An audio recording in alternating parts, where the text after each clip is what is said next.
Které z mláďat slavilo narozeniny, tak dostávalo dort vyrobený z ovoce. Vždy je ale potřeba, aby byly připuštěny ty gorily, které zrovna slaví, protože když byly připuštěny všechny, tak většinou slavil pouze Richard a ostatní se k dortu vůbec nedostali. Tím alespoň podtrhával to svoje dominantní postavení, které v rámci skupiny měl, a nyní ho drží tedy samec Kisumu, ještě jednou říkám vpravo u východu z expozice. Jsme rádi, že jste se na gorily přišli podívat, neopomeňte navštívit i 3 samce v tom spodním pavilonu. Kromě goril v této nové expozici můžete navštívit třeba i kopy tradiční kamerunské školní třídy, kde máme lavice, které jsme nechali přivést přímo z Kamerunu a tamním dětem jsme vyrobili nové. Jsou tam plakáty, které jsme opět dovezli z rovníkové Afriky.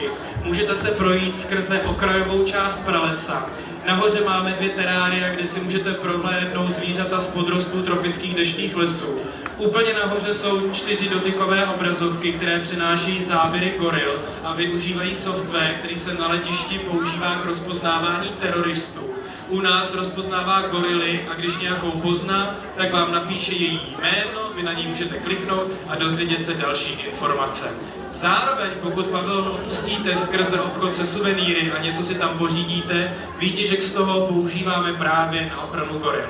No a do ochrany goril jste se zapojili už tím, že jste dnes zavítali do naší zoo, protože určitá částka z každé vstupenky, konkrétně 8 korun, je používána právě na ochranu zvířat. A těchto 8 korun se znásobí ve chvíli, kdy do naší zoo zavítá více než 1 milion návštěvníků ročně.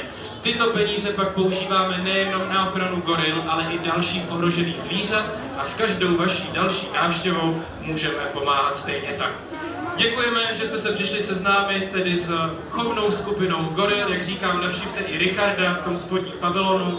Ode mě je to pro tuto chvíli všechno. Děkuji vám za pozornost. Užijte si zbytek tohoto slunného dne v pražské zoo. Mějte se moc hezky, děkuji vám za pozornost a nashledanou.